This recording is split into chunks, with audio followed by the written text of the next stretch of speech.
대림절, 우리가 대강절이라고 부르기도 합니다. 기다릴 대자에 내릴 임자를 써서 내리심을 기대한다, 이런 의미지요. 우리는 누가 오시기를 기다리는 겁니까? 그렇죠. 예수님 다시 오시기를 기다리는 겁니다. 예수님께서는 이미 2000년 전 이 땅에 오셨습니다. 공생애를 사셨고 또 고난받으시고 죽으셨고, 그것이 끝이 아니요 다시 부활하심으로써 구약 성경에서 예언하고 있던 모든 말씀을 하나도 빠짐없이 남김없이 성취하고 이루신 줄로 믿습니다. 그리고 그분은 다시 하나님 나라로 올라가셔서 지금 하나님 우편에 앉아 계십니다.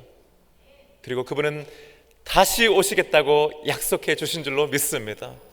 우리가 사도신경에서 거기로부터 그것과 같이 살아계신 자와 죽은 자를 심판하러 오십니다, 믿음으로 우리가 고백하는 이유도 바로 거기에 있는 것이지요.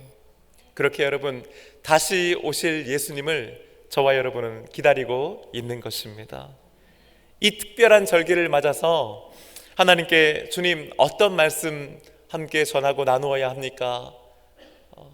그렇게 기도하는 가운데 하나님께서 제게 주셨던 마음의 감동은 바로 오늘 빌립보서 2장 5절의 말씀이었습니다. 우리 한 목소리로 함께 읽어보십시다.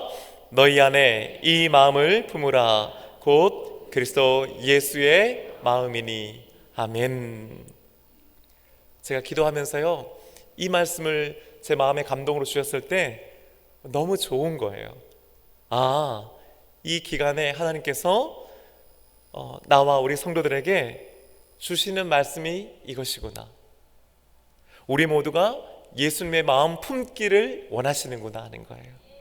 그리고 지금 우리 교회에 가장 필요한 것은 바로 이 예수님의 마음이구나 하는 겁니다.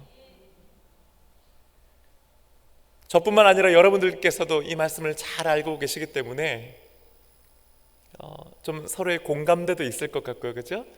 은혜 나누기가 좀 훨씬 더 수월하겠다라는 생각을 가졌습니다. 그런데요, 막상 제가 말씀을 준비하는데 너무 어려운 거예요. 예수님의 마음을 품으라, 이 말 자체는 얼마나 좋습니까, 그렇죠? 너무 좋은 말씀인데 이 말씀을 설교로 풀어내려고 하니까 그게 만만치는 않았습니다. 그러면서 두 가지 질문이 저에게 이렇게 떠오르는 거예요. 첫 번째 질문은 예수님 마음이 정말 도대체 뭐지 하는 거예요. 그리고 동시에 그나저나 마음이라고 하는 건 또 뭐지 이런 생각이 드는 거예요. 여러분, 우리가 마음이라고 하는 말을 참 많이 사용하지 않습니까? 근데 여러분, 마음이 뭐예요? 마음, 여러분 딱 정의 내실 수 있으세요? 지난 금요일날 금요 기도회 때 우리 월사 기도회 하는데 아침에 제가 사랑에 대한 말씀 전했는데, 사랑이 뭐라고 물으신다면 뭐예요? 그렇죠, 이 눈물의 씨앗이라 말하겠어요 하실 분들은 연식이 좀 이미 되신 분들이에요. 그럼 어찌됐거나 사랑이 뭐냐고 하면 눈물의 씨앗이다, 딱 이렇게 정의가 되지 않습니까? 근데 여러분, 마음은 뭐예요? 마음은 우리가 어떻게 정의해야 돼요? 마음이 뭐냐고 딱 생각해 보니까요, 마땅히 떠오르는 게 없어요. 알겠는데, 쉬운 것 같은데 쉽지 않아요.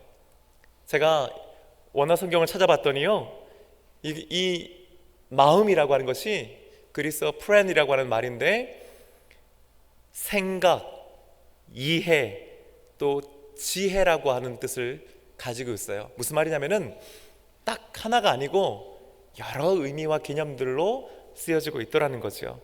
그래서 영어 성경은 어떻게 번역했는가 제가 찾아봤더니 태도라고 하는 뜻의 attitude라고 하는 단어도 있고요, 그 다음에 생각이라고 하는 뜻의 mind도 있더라고요.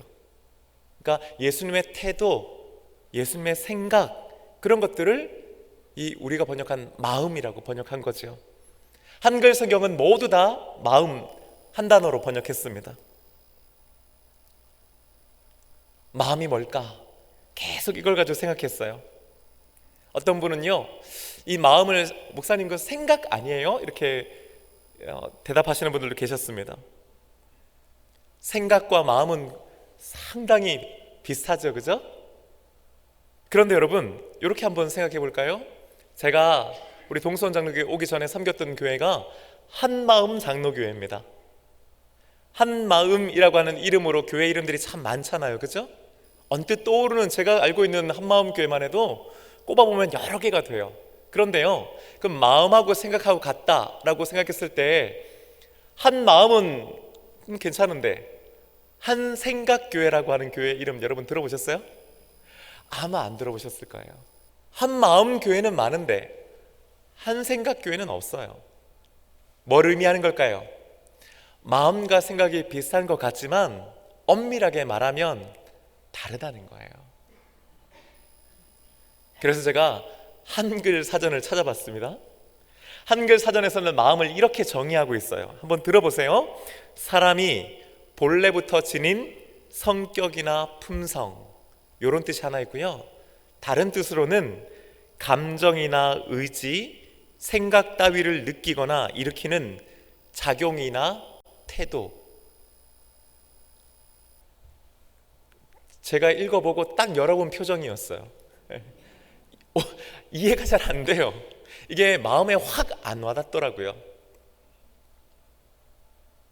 알 것 같은데 봐도 모르겠어요. 그래서 제가 속으로 이런 생각 들더라고요. 이래서 우리가 서로 사람의 마음을 잘 모르나 보다. 사전을 봐도 딱히 모르겠어요. 하지만 일단 사전적인 의미는 그렇습니다. 그런데 여러분, 혹시 다른 사람의 마음을 잘 아세요? 여러분은 다른 사람의 마음을 이렇게 잘 읽어내시는 편이세요? 솔직히 오랜 시간 함께 산 부부도요, 서로의 뭐를 잘 몰라요?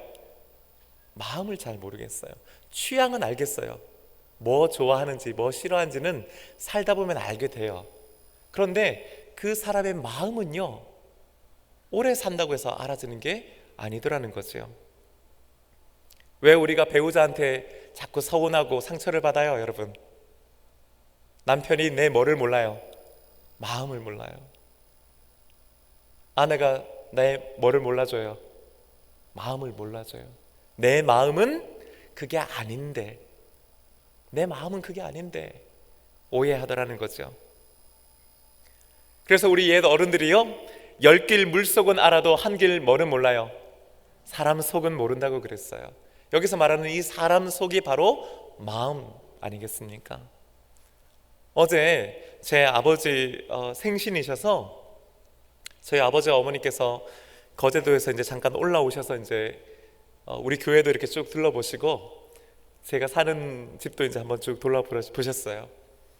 제가 16년 만에 저희 아버지 생신을 직접 축하해 드릴 수 있어서 얼마나 기뻤는지 모릅니다. 제가 48년 동안 저희 아버지의 아들로 살았거든요.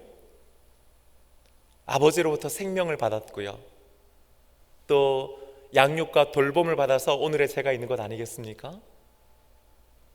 아버지와 함께한 시간도 많았고, 함께 보고 듣고 느끼고 맛보고 경험한 것들이 참 많지 않겠어요? 그 사이에 참 많은 것들을 아버지와 함께 했는데요, 정작 제가 아버지의 마음을 좀 알게 된 것은 제가 결혼해서 아이를 낳아 아버지가 되고 난 다음이었던 것 같습니다. 오랜 시간 아버지와 함께 했는데 정작 아버지의 마음을 좀 이해하게 되고 들여다보게 된 것은 내가 아버지가 되고 난 다음이었다는 거예요. 그것도 온전히 다 아는 게 아니죠. 어렴풋하게나마 이게 아버지의 마음인가 보다, 아버지는 이런 마음이셨겠구나 라고 하는 것을 짐작할 따름이지요. 완전히 알 수 없어도 그래도 조금이나마 내가 아버지의 입장이 되어 보니까, 아버지가 돼 보니까 그 마음을 조금은 알겠더라고요. 우리가 그 사람이 되고 그 사람의 입장이 되고 또 비슷한 경험을 하게 되면은 그나마도 그 마음을 좀 알게 되는 것 같습니다. 그러면서 우리는 그 사람을 그리고 그 마음을 이해하게 되는 것이겠지요. 이런 맥락에서 예수님의 마음을 여러분 한번 생각해 보십시다. 여러분, 예수님의 마음이 도대체 뭡니까? 어쩌면 저와 여러분은 결코 예수님의 마음을 다 알 수가 없을 겁니다.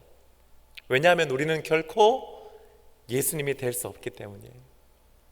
예수님처럼 되기도 어렵기 때문입니다. 하나님이신 그분의 마음을 우리가 안다? 어쩌면 그건 애시당초 불가능한 것일지도 모르지요.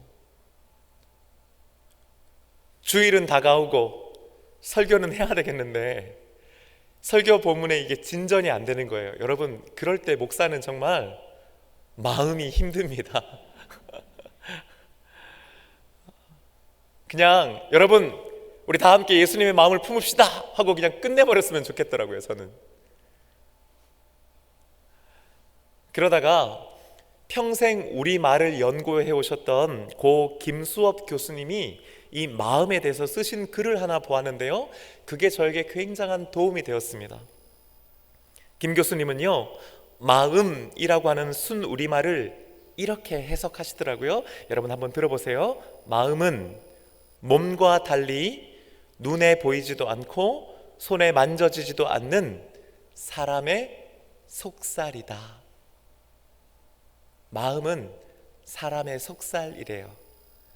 그러면서 그것을 조금 더 풀어 이렇게 말합니다. 사람의 속살인 마음은 느낌, 생각, 뜻 이렇게 세 겹으로 이루어져 있다.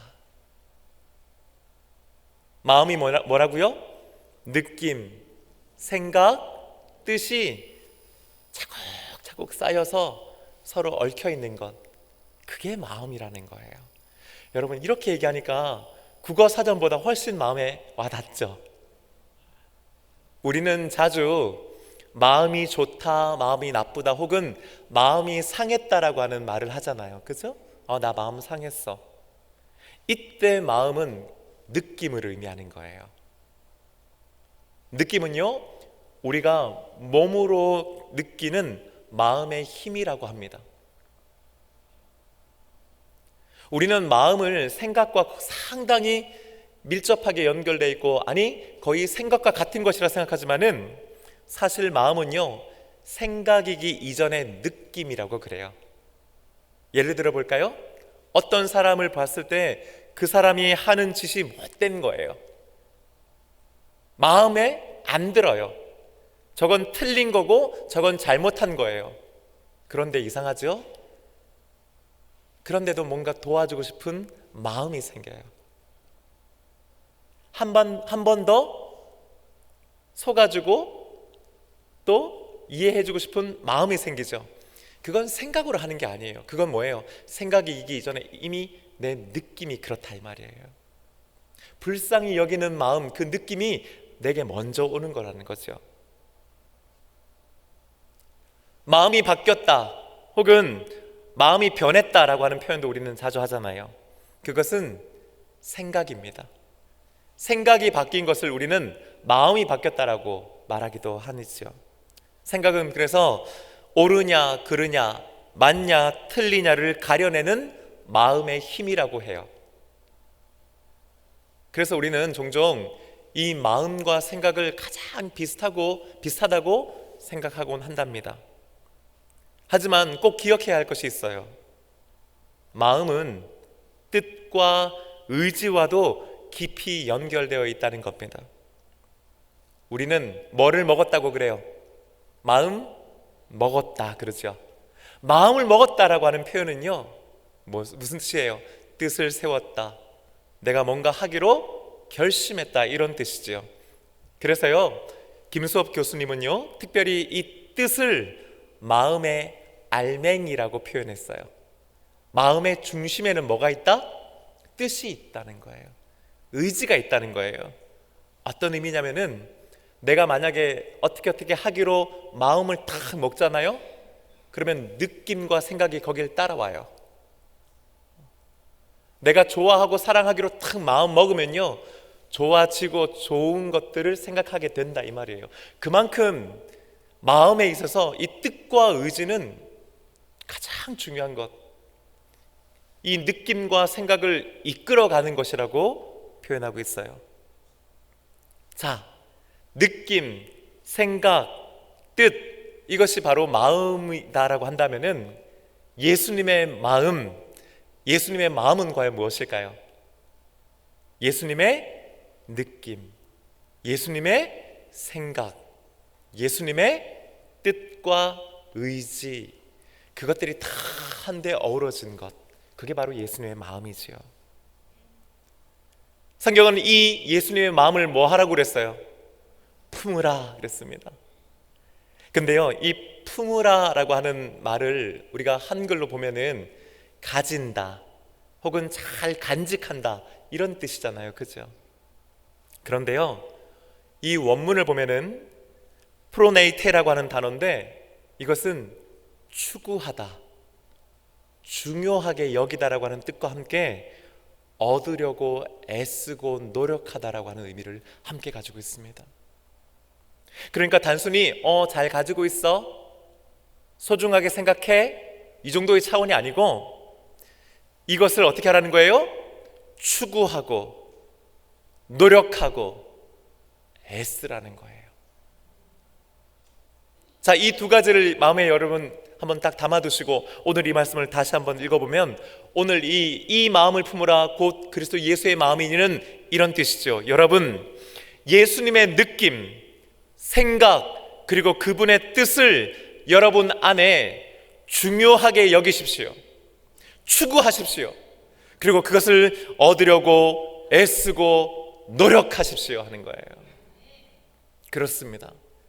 예수님의 마음을 품는다는 것은요, 그냥 막연하게 착하고 부드럽고 따뜻하고 온유하고 겸손한 마음을 가지세요 이런 뜻이 아니에요. 예수님의 마음이라고 하는 것이 어떤 게 있는데 예수님께서 그걸 우리들에게 주시면 그걸 소중하게 잘 받아 간직하세요, 단순히 그런 수동적인 의미가 아니에요. 예수님의 마음을 품는다고 하는 것은요, 예수님처럼 느끼세요라고 하는 말이에요. 예수님의 그 느낌을 추구하십시오 하고 하는 거예요. 예수님처럼 느끼기 위해서 노력하십시오. 그 예수님의 느낌을 중요하게 생각하십시오. 바로 그런 뜻이죠. 무슨 말이에요? 예수님께서 좋게 느끼시는 것을 나도 좋게 느끼는 거예요. 반대로 예수님께서 미워하시거나 싫어하시는 그 느낌을 나도 똑같이 미워하고 싫어하는 것이에요. 예수님의 마음을 품는다고 하는 것은요, 예수님께서 하시는 생각을 나도 함께 가지는 것일 뿐만 아니라 예수님께서 어떤 생각을 하셨고 어떻게 생각하셨고 왜 생각하셨는가를 늘 생각하는 겁니다. 거기서 한 걸음 더 나아가 뭐예요? 예수님처럼 생각하는 거예요. 예수님과 함께 생각하는 거예요. 왜 그렇습니까? 그 생각으로부터 우리의 말과 행동은 나오기 때문이에요. 예수님의 마음을 품다고 하는 것은 예수님의 뜻과 의지를 알고, 이분이 원하시는 것이 이것이구나, 주님은 이걸 하려고 하시는구나 하는 것들을 알고 그것을 이루어드리고 그 의지와 뜻을 내가 받아 행하기 위해서 애쓰고 노력한다라고 하는 의미를 함께 가지고 있는 것입니다. 그렇다면 사도 바울은 왜 빌립보서 2장 5절에서 이 마음, 즉 예수님의 마음을 품으라고 말씀하고 있을까요? 당시 빌립보 교회는 초대교회, 여러 초대교회들 중에서도 아주 안정적으로 부흥하고 성장하는 교회였습니다. 여러분, 우리가 초대교회로 돌아갑시다 하지만 초대교회들의 하나하나의 면면을 들여다보면요, 사실은 다 문제와 어려움들을 가지고 있었습니다. 고린도 교회를 여러분 기억하시겠지만은, 고린도 교회는 성령께서 강하게 역사하시는 교회지만 반대로 그 안에서 상당한 문제와 어려움들을 가지고 있었어요. 오죽하면은 고린도 전후서까지 있겠어요. 한 번으로는 그게 해결이 안 된 거예요. 거듭해서 사도 바울이 고린도 교인들에게 말씀으로 가르치고 양육했던 겁니다. 그런 거에 비하면 빌립보 교회는 양반이에요. 우리로 치면 꾸준하게 부흥하고 성장하는 교회였습니다. 바울의 선교에 처음부터 끝까지 동참했던 교회 중 하나가 이 빌립보 교회예요. 그런데 그런 빌립보 교회 안에도 문제와 어려움이 없었던 건 아닙니다. 아니요, 오히려 어쩌면 다른 교회들보다 더 치명적인 문제를 빌립보 교회는 가지고 있었습니다. 그것은 바로 교회 안에서의 갈등과 분열이었습니다. 빌립보 교회를 대표하는 지도자들이 2명이 있었는데 그 2명이 서로 계속해서 끊임없이 반목하고 부딪히는 거예요. 처음에는 그냥 그 2사람만의 문제였는데 나중에 교회가 점점 커지면서 그 2사람과 친하고 그 각 사람을 따르는 사람들끼리 그 무리들의 충돌로 이어진 겁니다. 여러분 생각해 보세요. 교회 안에 2파로 나눠진 거예요. 사사건건 싸우고 부딪혀요. 주님의 일은 일대로 열심히는 하는데 그 면면을 들여다보면 그 안은 분열되어 있어요. 그게 빌립보 교회였습니다. 사도 바울이 보기에 왜 빌립보 교회는 갈등하고 분열했습니까? 이유는 하나입니다. 그 한 사람 한 사람 자기의 마음대로 예수를 믿고 자기의 마음대로 봉사하고 섬겼기 때문이라는 거예요. 이에 대한 해결책, 이에 대한 대안이 뭐였습니까? 이 마음을 품으라. 어떤 마음? 예수님의 마음인 거예요. 너의 느낌, 너의 생각, 너의 뜻과 의지가 아니라 그것을 중심에 놓고 있지 말고 예수님의 느낌, 예수님의 생각, 예수님의 뜻과 의지를 추구하고 그것을 중요하게 여기고 그것을 관철시키고 이루어내기 위해서 애쓰고 노력하라고 말씀하고 있는 것입니다. 우리들은 다 각자 개인의 느낌과 생각과 뜻이 다르죠. 취향도 다 다르고요. 요즘 젊은 친구들이 그것을 개취라고 하는 거 아세요, 여러분? 개개인의 취향이라는 거예요. 제가 지난번에 모르고 탕수육 먹으러 한번 갔다가 아무 생각 없이 그거 부었다가 여러분 얼마나 제가 욕을 먹었는지 몰라요. 왜요? 그 중에는 찍먹이 있거든요. 큰일 날이죠.